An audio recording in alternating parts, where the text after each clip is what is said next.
March 14, 2018, 4:30 a.m. Chongquan Street, Central Pyongyang. My eyes opened before the alarm. 10 years as a bodyguard does that to you. Your body learns to wake itself. I rose from bed and stood before the portrait of the supreme leader. Hanging on my wall, the same ritual that started every morning. I pledge my life and loyalty to follow the great comrade, Kim Jong-un's leadership. I said it aloud, even though I was alone.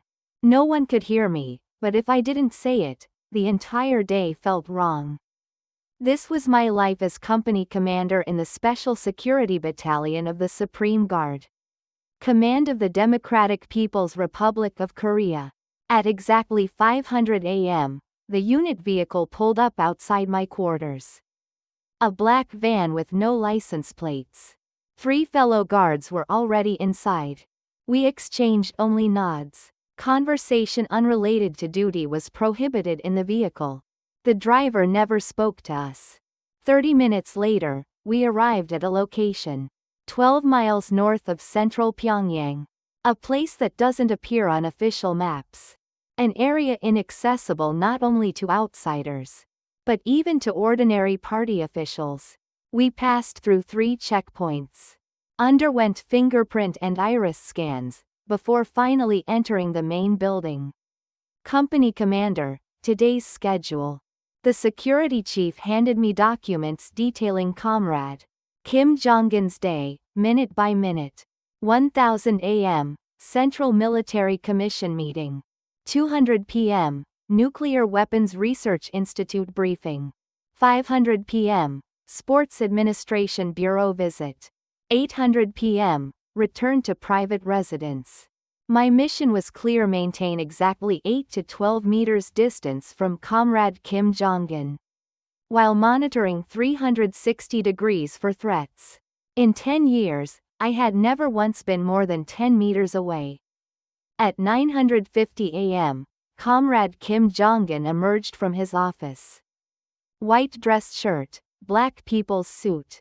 I immediately assumed security formation. 2 in front, 2 on each side, 3 behind. I covered the left rear position, 8 meters back. The corridor to the conference room was only 30 meters long. But we moved like a single organism.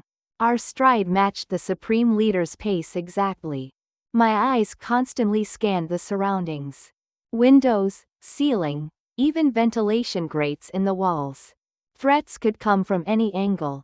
The conference room door closed. We took our designated positions outside. For 2 hours and 20 minutes, we would stand without moving. No bathroom breaks. To prepare for this, we hadn't drunk water since 600 a.m. Voices filtered through the door. Kim Jong-un's low, heavy tone, punctuated by tense responses from senior military officials.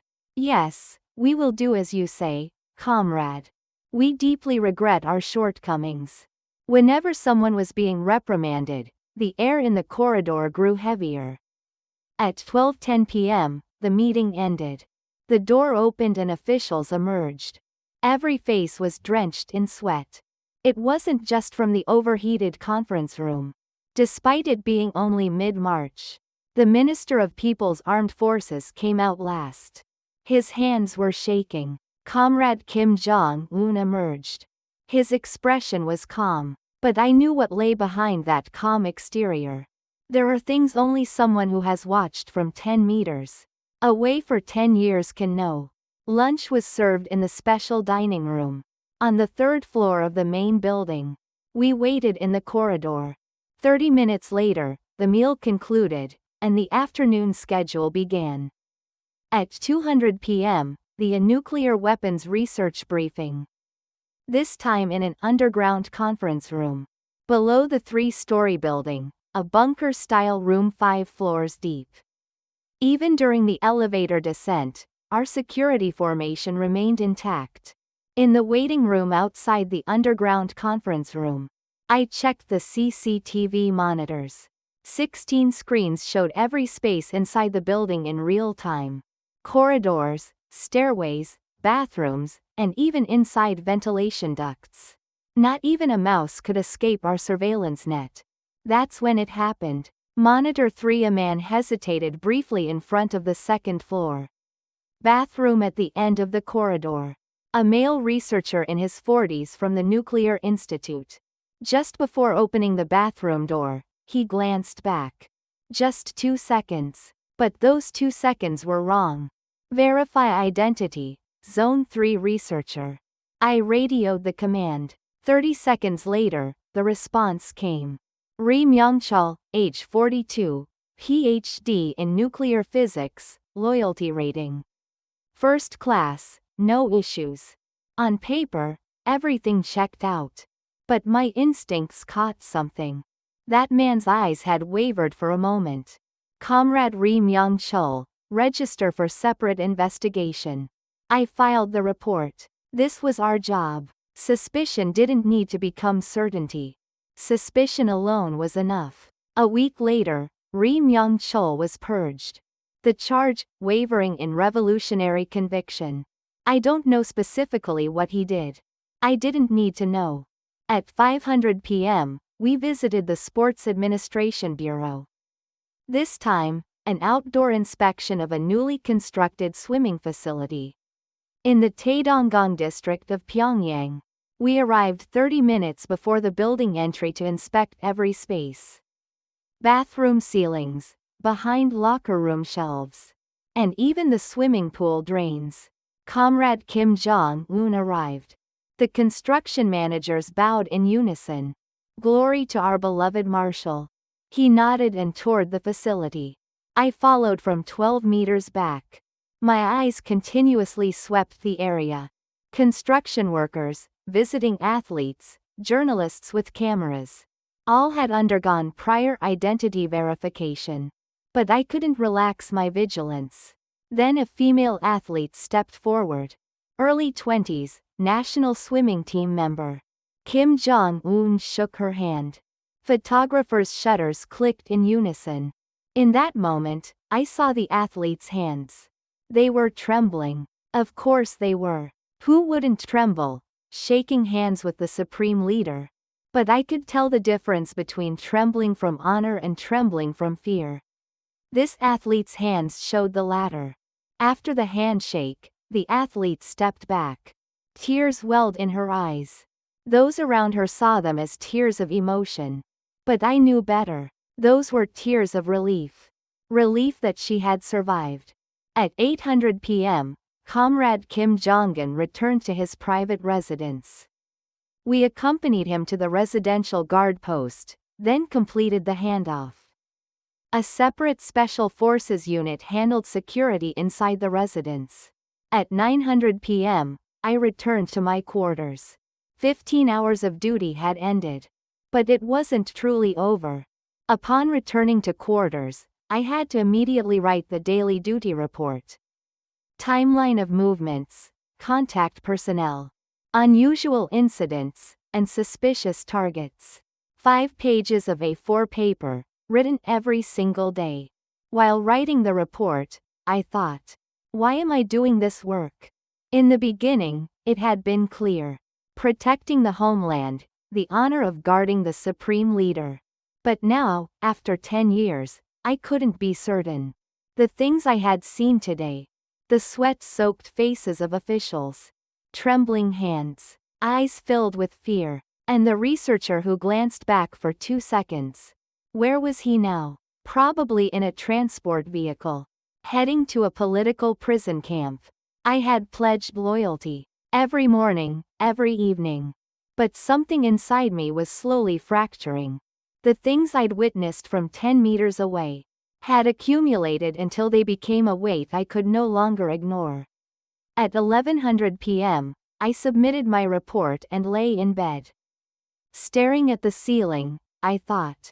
Behind every smile was always fear, and behind every pledge of loyalty, the scent of blood always lingered. This was the truth I had witnessed for 10 years. But I couldn't speak this truth. The moment I voiced it, I would disappear just like Ri Myung-chul. I closed my eyes. Tomorrow I will wake again at 4:30 a.m. and repeat the same routine. Pledge loyalty, maintain the 10-meter distance, and report suspicious targets. But somewhere in my mind, a very small voice began to whisper. Is this really right? That night, I fell asleep without answering that question. Or rather, it would be more accurate to say I couldn't fall asleep at all. In the shadow of absolute power, I was slowly beginning to open my eyes. April 7, 2018, 10:30 p.m. Special Residence, Central Pyongyang. Saturday night duty was different from weekdays. No official schedule for Comrade Kim Jong-un. Our security team handled only the outer perimeter of the residence, with minimal personnel assigned to interior security.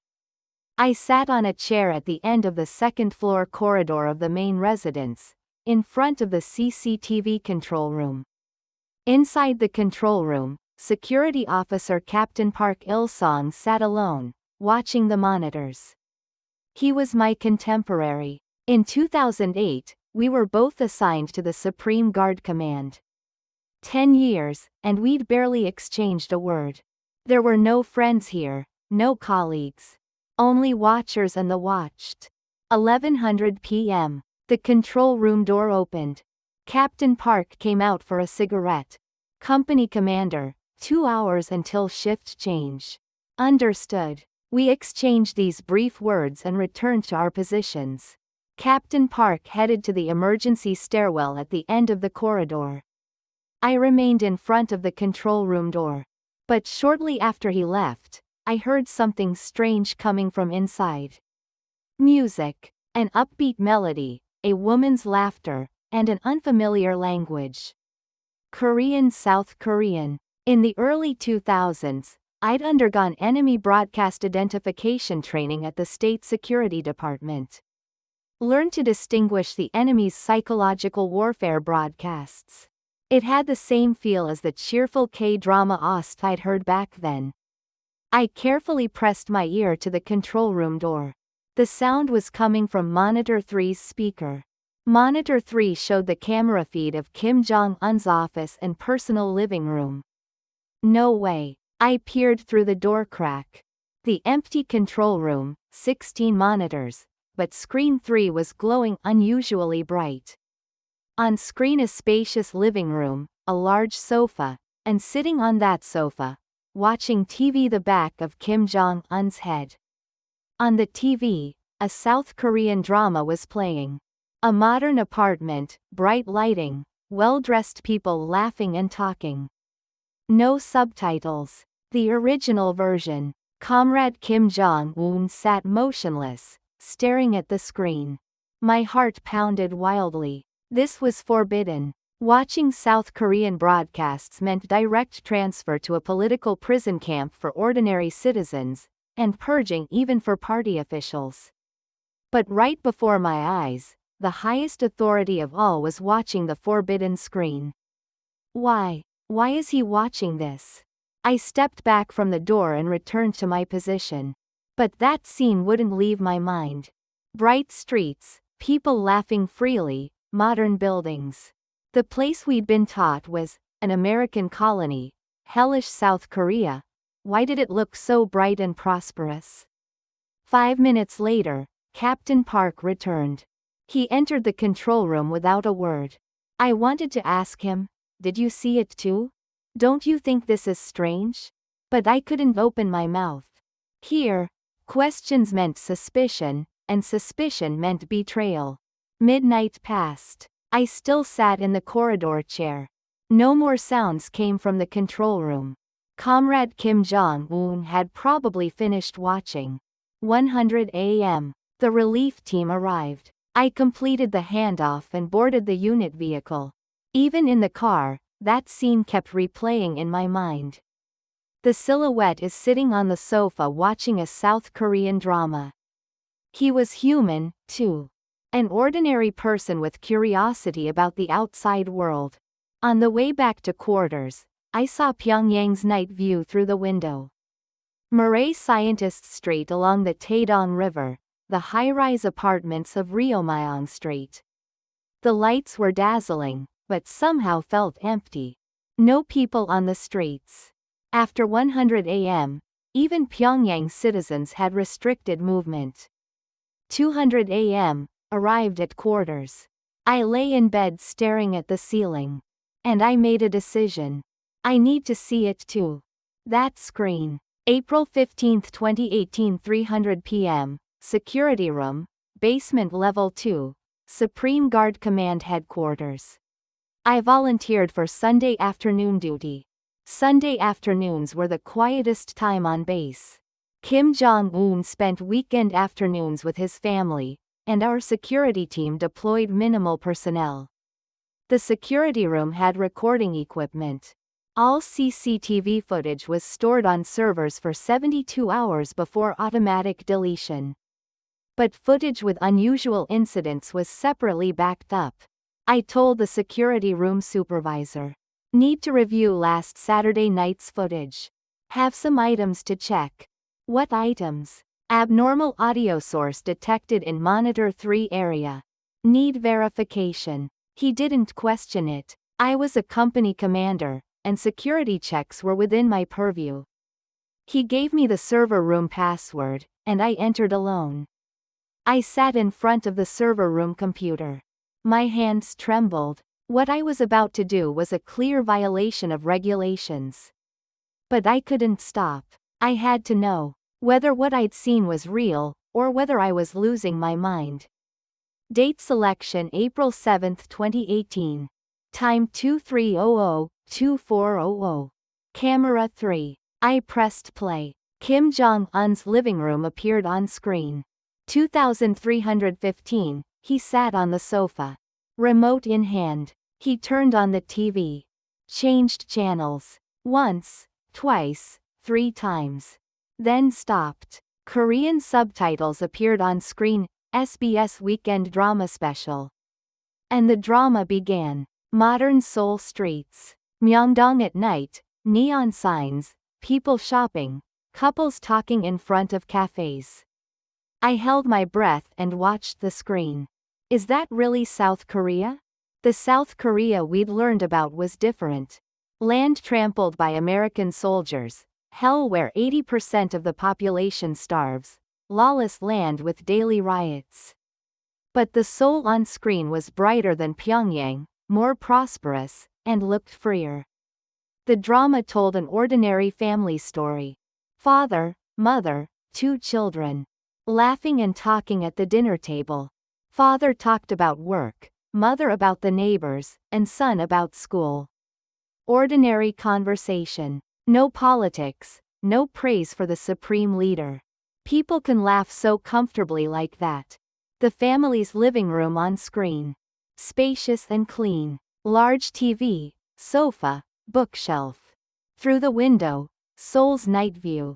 High-rise apartments, car lights, endless buildings stretching into the distance. 2340, in one scene, the characters went out into the street. Myeongdong. Saturday night, crowded with people. From teenagers to seniors, everyone dressed differently. Jeans, dresses, suits, casual wear. Not a single person in a military uniform. Store signs glowed brilliantly. McDonald's, Starbucks, Lot Department Store.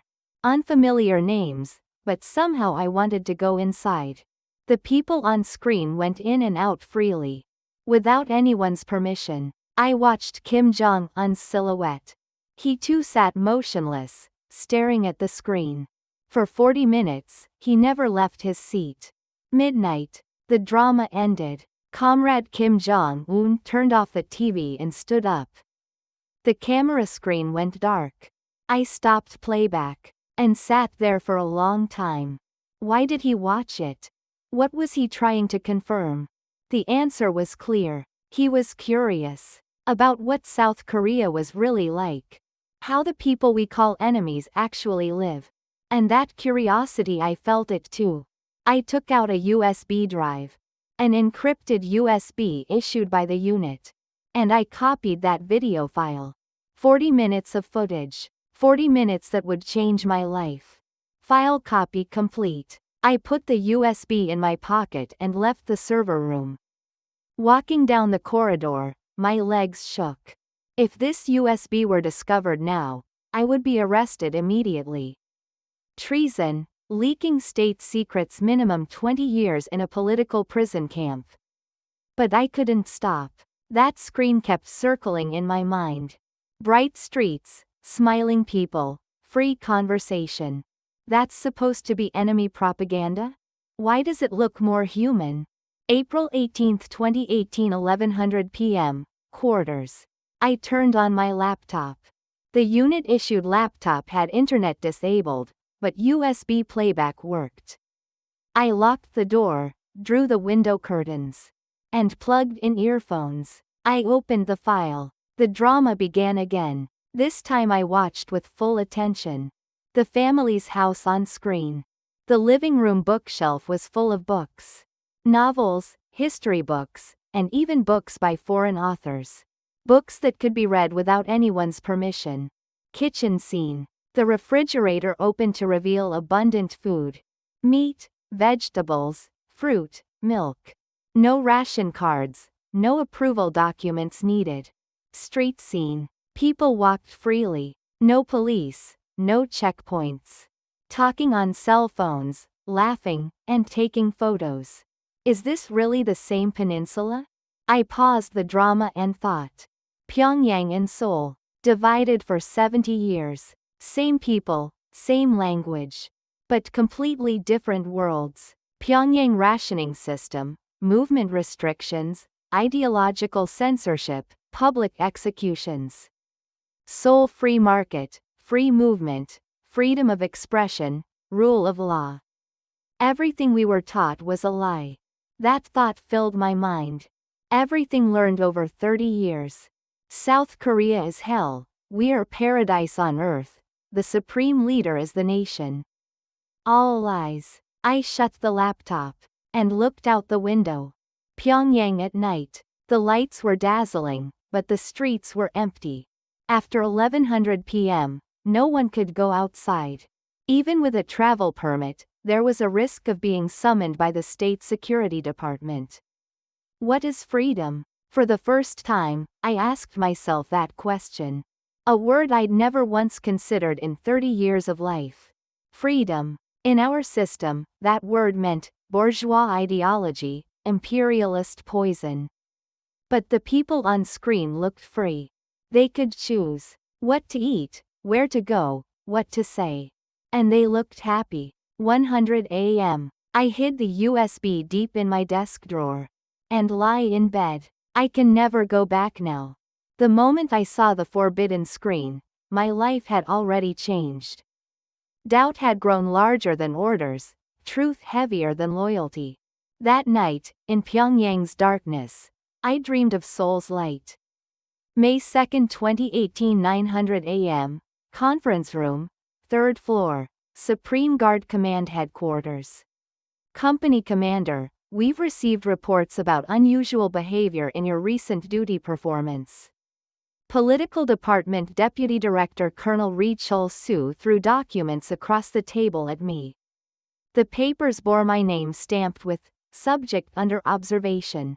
My heart sank. What do you mean? April 15, you accessed camera 3 footage in the security room? What was the purpose? Audio anomaly inspection. I documented it in my report. I saw the report. But why did you review the entire 40-minute video? 5 minutes would be sufficient for audio inspection, wouldn't it? I bit my lip.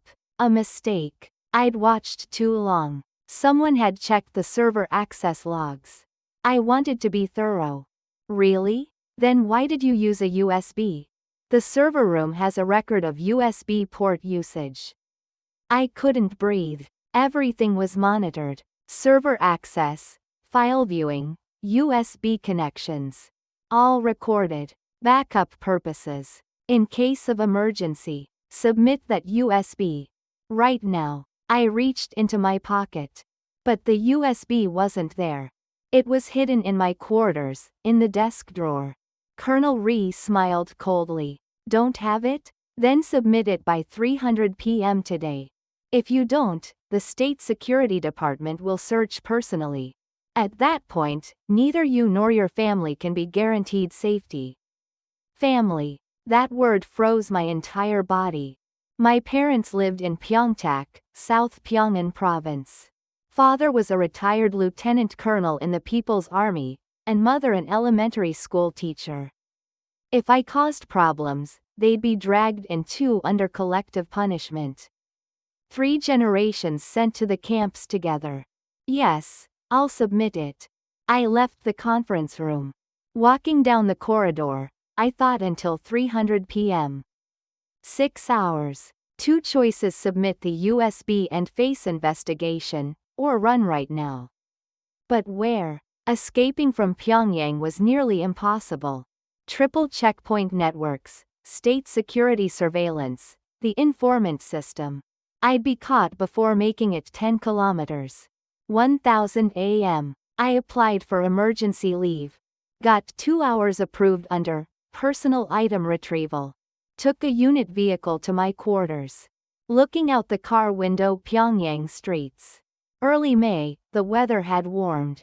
People walked along the Tumen River. All wearing Kim Il-sung badges on their chests, walking with identical expressions. Do these people know that they're living inside a lie? The car stopped at a traffic light. Students crossing looked like middle schoolers. Same uniforms, same bags, same gait. Moving in perfect unison like robots. Suddenly, I remembered the Seoul students from the video. Each wearing different clothes, walking freely, and laughing.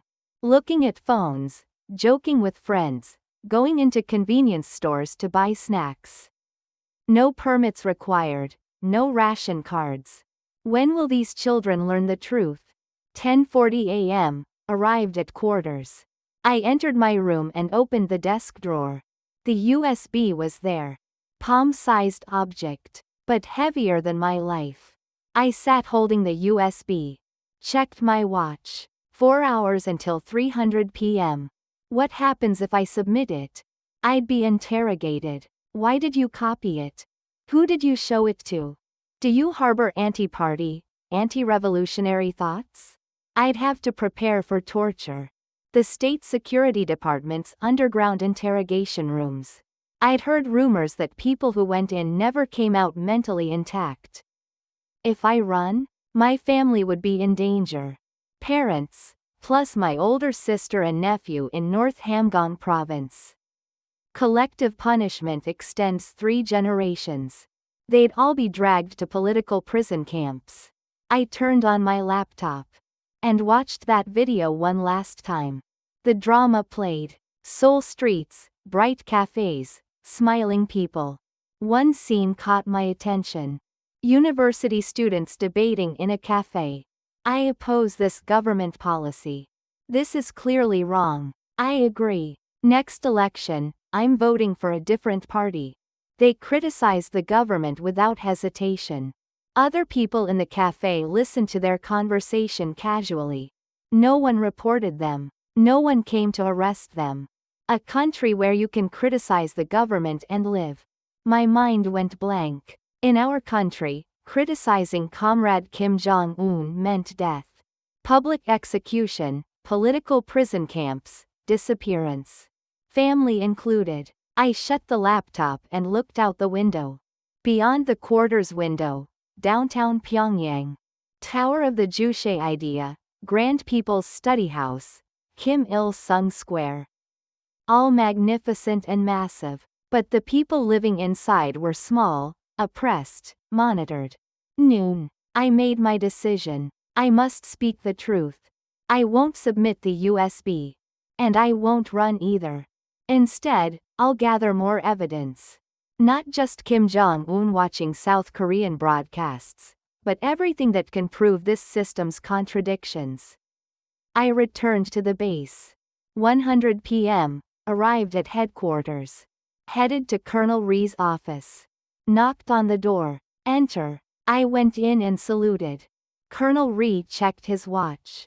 2 hours early. The USB? I couldn't find it. His expression hardened. What? I searched my quarters thoroughly but it wasn't there. I must have lost it. Lost? You lost a USB? Grade 1 security equipment? I apologize. I'll write a report immediately. Colonel Rhee slammed his desk. A report won't solve this. I'm turning you over to state security immediately. I have a proposal. I spoke calmly, suppressing my voice to keep it from trembling. A proposal? The USB contents were simple work backup. No classified information. If state security investigates, it won't just be my problem, the entire unit will be investigated. Comrade Colonel, you won't be free from supervisory responsibility either. Colonel Rhee's eyes wavered. I was right. When a subordinate causes problems, the superior shares responsibility. That was our system. Continue. I'll produce results within 3 months. Detecting suspicious targets, strengthening security, proving loyalty. And I'll handle the lost USB matter internally. What do you think? Long silence. Colonel Rhee lit a cigarette, exhaled smoke and said, 3 months. If you don't produce solid results, I'm sending you not just to state security but to the Special Investigation Committee. At that point, your family will also be investigated. Thank you. I saluted and left. Walking down the corridor, I exhaled. 3 months. I'd bought 3 months. May 10, 2018, 1100 p.m. Control room. Kim Jong-un's private residence. I volunteered for night duty again. This time with Captain Park Il-sung. He remained silent as always. We monitored from our respective positions. Past midnight. Monitor 3. Comrade Kim Jong-un sat on the living room sofa again. Turned on the TV. This time, news. South Korean KBS 9 o'clock news. The anchor spoke, today in the National Assembly, the minimum wage increase bill passed. The opposition opposed it, but it was approved with votes from the ruling party and some opposition members. The screen changed. National Assembly plenary session. Members voting. For, against, abstain. Numbers appeared on screen. Members vote? My mind reeled. Our Supreme People's Assembly had no voting. All bills passed unanimously. Opposition votes? Such things didn't exist. The news continued. Civic groups held a rally in Gwanghwamun Square today. The screen showed thousands of people gathered in the streets shouting slogans. Government, keep your promises. Listen to the people's voices. Police were present, but they merely managed traffic. They didn't arrest protesters. People freely criticized the government.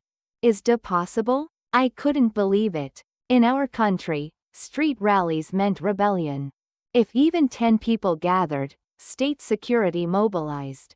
But in that country, thousands could gather and criticize the government with no consequences.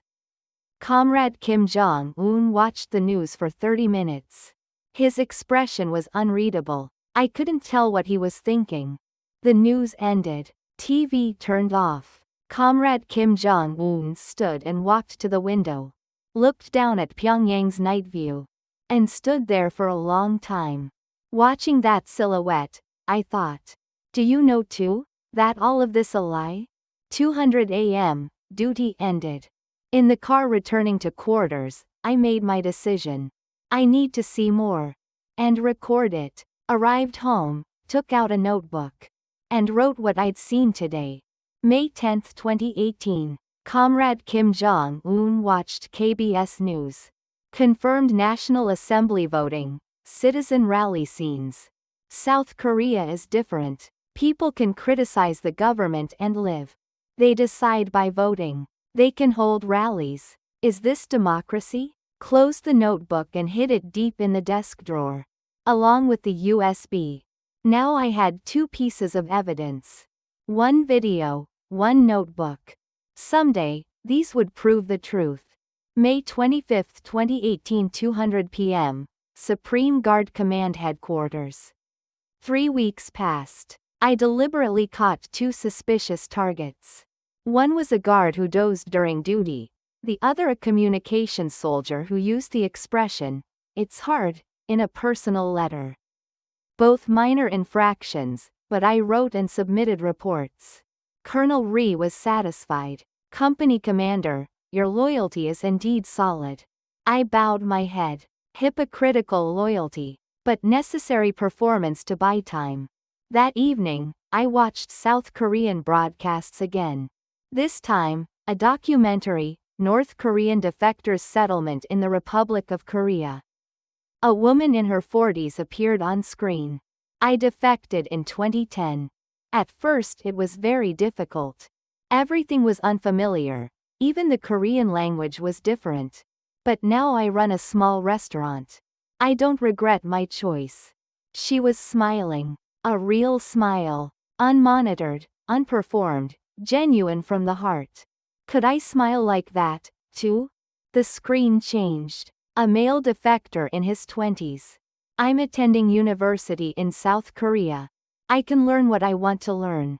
Computer engineering. Something I couldn't even dream of in North Korea. You can choose. What do you want to learn?" That night, I added one more line to my notebook. "This is a land of lies. And now I know the truth." I looked out the window. Pyongyang at night. Controlled lights, monitored streets, oppressed people. But Seoul's light had already entered my mind. And I knew, someday I must go there. To where the truth exists. July 18, 2018, 400 p.m. Basement Level 1 Corridor, Supreme Guard Command Headquarters. "Company commander, the political department wants to see you." The communications soldier ran up, urgency clear on his face. A summons to the political department. Never a good sign. I climbed the stairs to the 3rd floor. Walking down the corridor, I recalled the past 2 months. Since May, I've performed flawlessly. Model security officer, loyal party member, unquestionable revolutionary warrior. But every night, I watched the videos on those USB drives. There were 5 now. Video 1 Korean drama Ordinary Family Life. Video 2 KBS News National Assembly Voting and Citizen Rallies. Video 3 Cooking Variety Show Abundant Ingredients and Free Conversation. Video 4 Travel Documentary Jeju Island's Beautiful Scenery. Video 5 Talk Show Celebrities Casually Making Political Jokes. All was secretly copied from the security room server. Comrade Kim Jong-un watched South Korean broadcasts 2 to 3 times weekly. I recorded it every time. Dates, times, program titles, and main content. 60 pages of notes. I arrived at the political department door. Knocked. Enter. Colonel Ri Chol-soo sat behind his desk. But someone else was there too, an unfamiliar figure. Early 50s, wearing a state security department uniform. The rank insignia on his chest, Colonel. My heart plummeted. Sit. I took a chair. The state security colonel pulled out a stack of documents. "I'm Colonel Park Song-chul, Investigation Bureau, State Security Department. I have some questions." "Yes, proceed." "May 2nd, you accessed video footage in the security room. And copied it to a USB. Where is that USB?" "I reported it lost." "Right. Lost. 2 months later, still haven't found it?" "Correct." Colonel Park sneered. "Strange, isn't it? Can't find one USB for 2 months? Grade 1 security equipment?" "I apologize. An apology won't solve this. Our investigation revealed that since May, you've accessed the server room 5 times. And used a USB every time. Copied 5 files. Explain." I stayed silent. No room for excuses. Everything was on record. Nothing to say? Then I'll tell you. You secretly recorded Comrade Kim Jong-un's private life. 5 times. This is clear anti-party, anti-revolutionary activity. We can't rule out espionage. I'm not a spy. Then what? Simple curiosity? A special grade security officer with 10 years experience spying on the supreme leader out of curiosity? I lowered my head. No words. Colonel Park stood. Tomorrow morning, 800 a.m., report to State Security Headquarters. Formal investigation begins. Until then, your quarters and office are sealed. I'm issuing movement restrictions immediately. Comrade Colonel, give me 1 day. What? Time to organize personal belongings. And I'd like to write my parents a letter. Colonel Park looked at Colonel Rhee. Colonel Rhee nodded. Fine. Until tonight. But you'll have surveillance. Don't think about running. Thank you. I saluted and left. Walking down the corridor, my hands trembled. Tomorrow morning, 800 a.m. Less than 12 hours. 600 p.m. Quarters. 2 state security agents stood outside my door. I entered and closed it. Looked out the window. A vehicle waited below. Surrounded. I opened the desk drawer. 5 USB drives and 1 notebook. More important than my life. If discovered, immediate execution. But I had to take them out. Checked my watch. 6:20 p.m. The sun was setting. I opened the notebook. Added 1 more line on the last page. July 18, 2018. Secret investigation begins. By tomorrow morning, I'll be arrested. These records must reach the world. The truth must be revealed. Close the notebook. Put it with the USB drives in a small waterproof pouch. Hid it inside my clothes. 7:00 p.m. Dinner time. A mess hall worker knocked.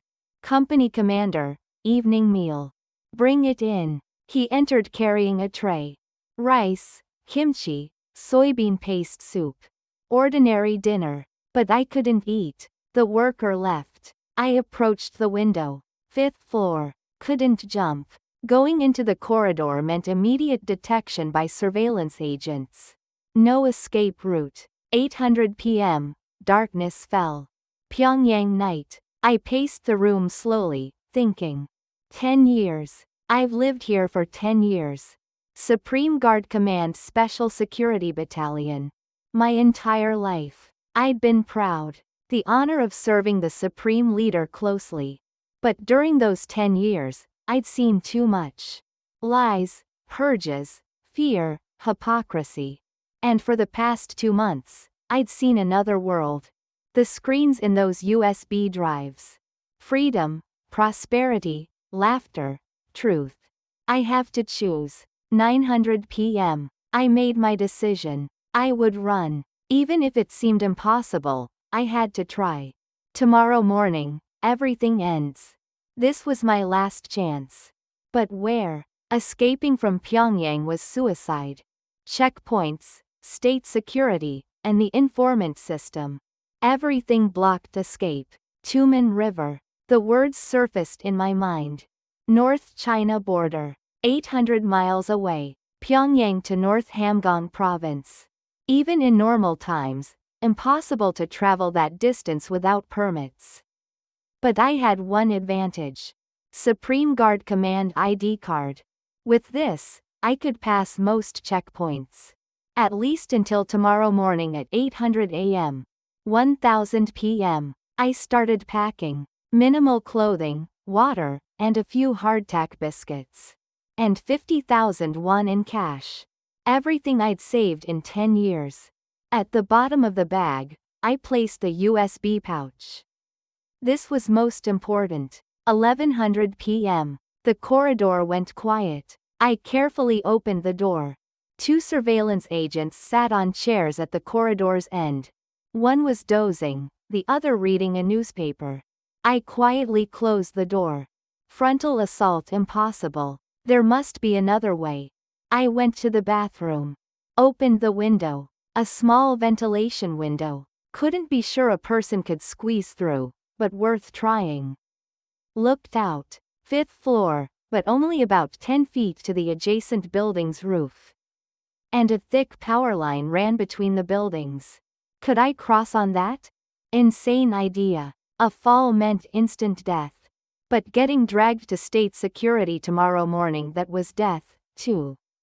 Past midnight, Thursday, July 19th, D-Day. I shouldered the bag and climbed onto the bathroom window ledge. Extended my body outside. Cold wind struck my face. Looked down. 5th floor. Dizzy. Can't turn back. I grabbed the power line. Thick as a forearm. Gripped hard and hung. My body is suspended in the air. One hand, the other hand.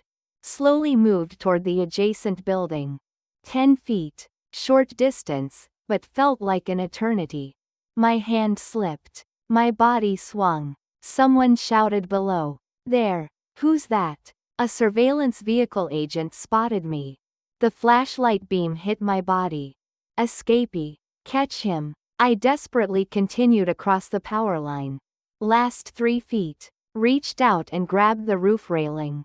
Pulled myself up. Footsteps below. Guards rushed into the building. I ran across the roof to the opposite side.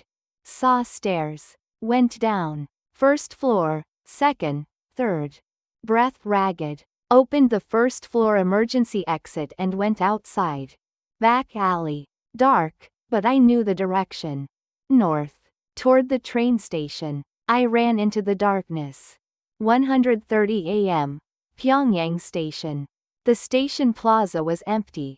But the lights were on in the station office. I caught my breath and entered. The ticket counter clerk looked at me. Comrade, where are you going at this hour? I showed my Supreme Guard Command ID. Urgent mission. 1 ticket to Chongjin.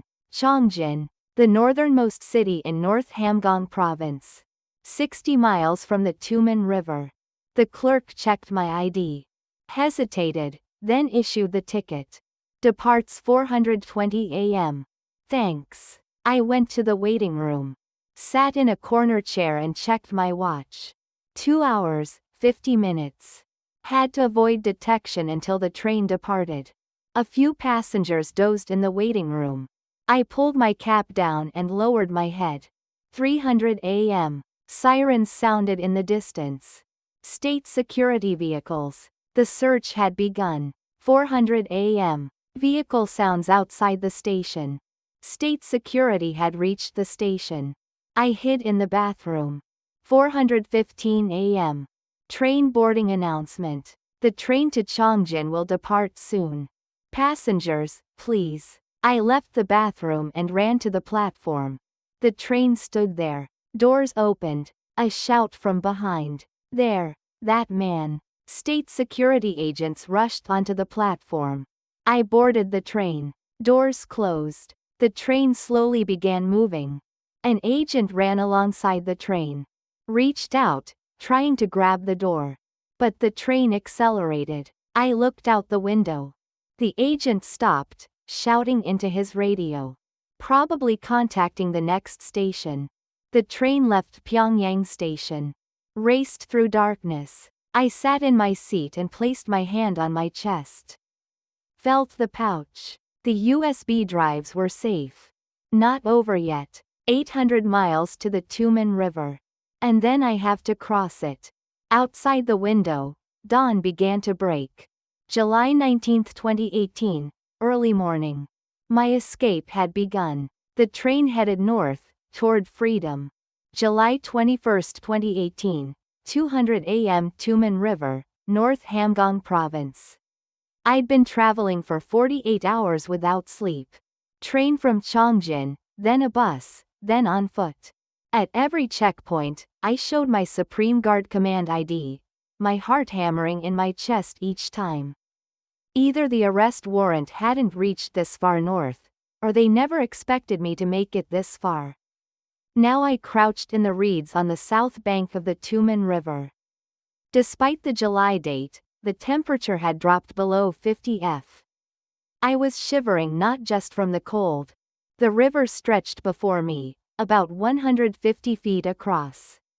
I couldn't gauge the depth, but the summer monsoon had made the current swift and dangerous.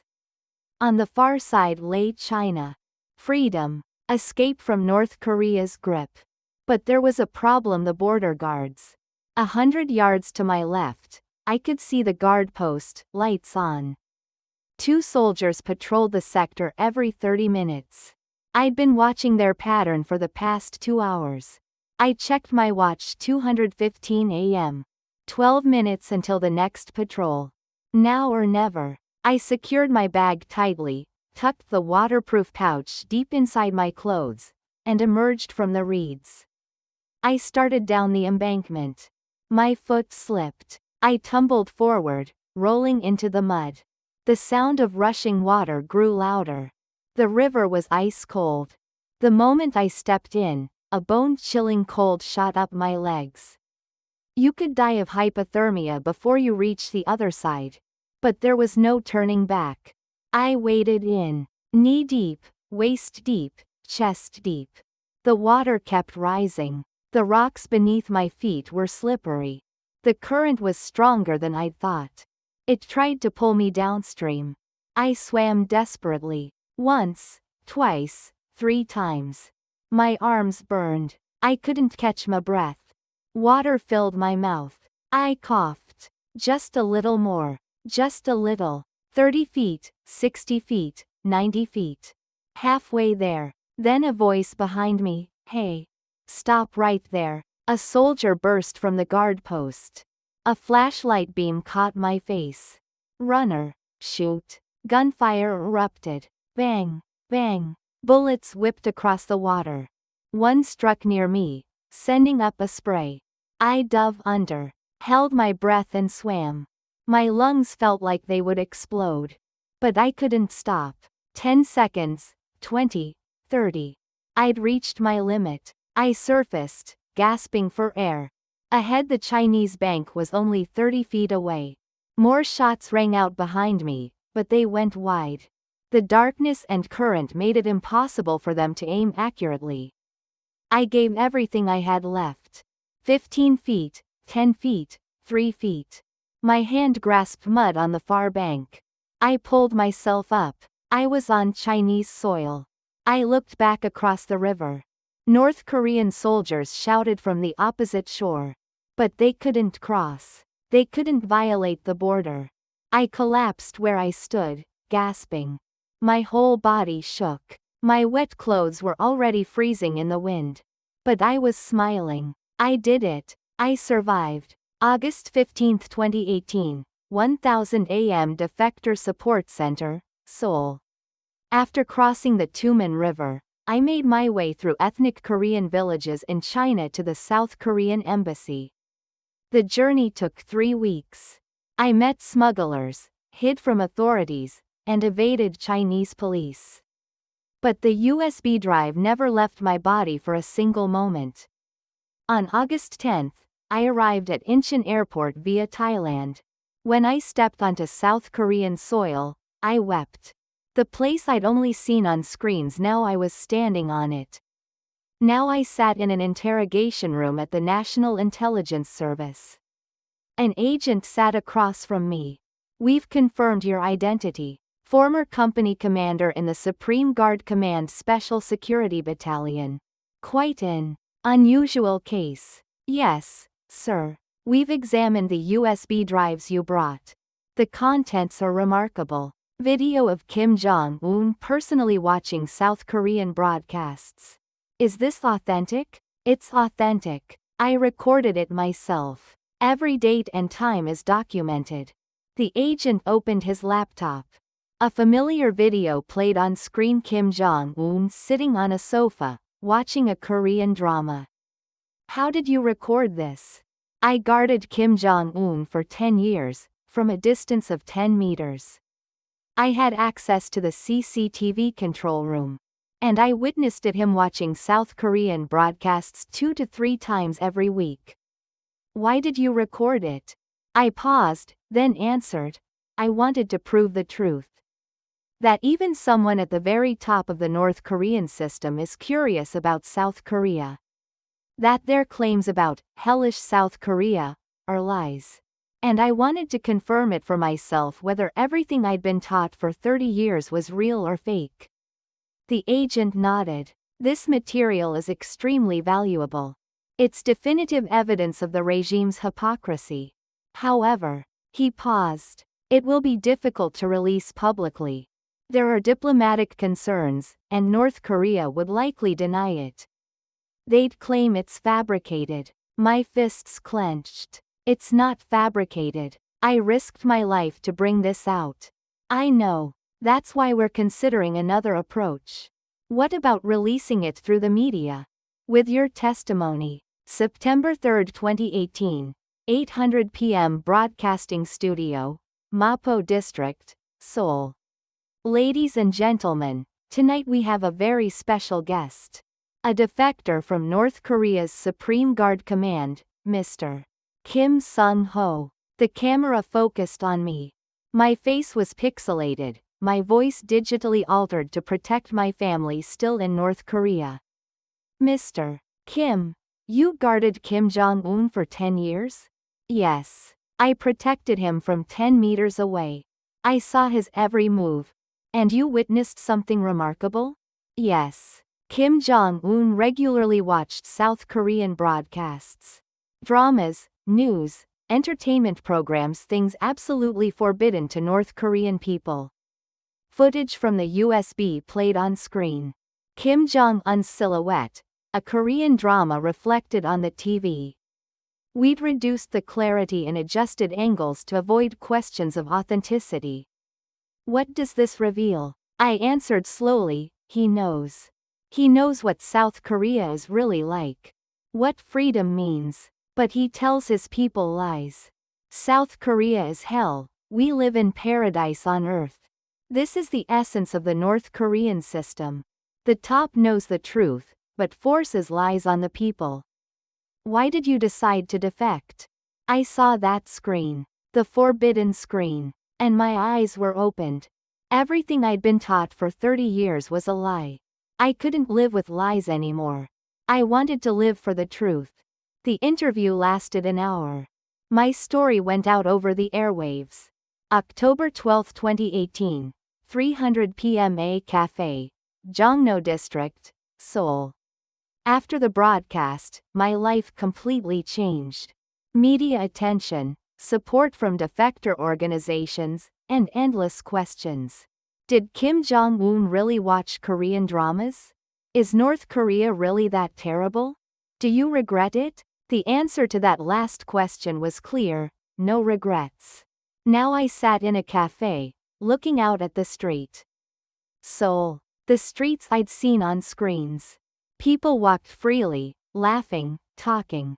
No police checkpoints. No surveillance. At the next table, college students were having a conversation. I'm against the government's policy. I just can't understand it. Me too. We need to vote for someone different next election. They criticized the government casually. No one reported them. No state security department burst through the door. I smiled. This is freedom. Sipping my coffee, I thought about the people I'd left behind in North Korea. My parents, my sister, and my nephew. And 25 million people are still living in lies. But now I could testify to the truth. I pulled out my phone, a smartphone given to me by a defector support group. I opened YouTube. My interview has been uploaded. 1.2 million views. 3,500 comments. I read through them. I feel sorry for the North Korean people. Kim Jong-un is such a hypocrite. Thank you for your courage. The truth will always come out. One comment caught my eye. I'm also a defector. Your story gave me strength. We need to tell the world what we've experienced. Thank you. I replied, let's speak together. The truth. July 19, 2019, 2:00 p.m. in office, Mapo District, Seoul. 1 year since my defection. I now work for a North Korean human rights organization. My mission to document defectors' testimonies and expose the reality of North Korea. On my desk lay the manuscript of my book, The Bodyguard's Eyes, Truth from 10 Meters Away. 300 pages. A record of my 10 years. What I saw while guarding Kim Jong-un, The moment I witnessed South Korean broadcasts, the process of awakening in a land of lies, and my life or death escape. The editor said, "This book must be published. People need to hear your story." Thank you. I looked out the window. Seoul in summer, bright and hot. The streets bustled with people, each freely walking their own path. I remembered that night a year ago. Crossing the Tumen River. Bullets missing their mark. Setting foot on Chinese soil. I made the right choice. My phone rang. Unknown number. I answered. "Hello, Mr. Kim Sung-ho? This is the BBC documentary team. We'd like to make a documentary about your story. Would you be available for an interview?" Yes, I would. I hung up and looked out the window again. My story was now spreading beyond Korea to the world. The story of a bodyguard who saw the forbidden screen. The story of one man who walked from lies into truth. I was no longer Kim Jong-un's bodyguard. I was now a witness. A witness to truth. And I would keep speaking. Always, until the end. As someone who first saw the real world from inside a system built on deception. The truth was always there on the forbidden screen.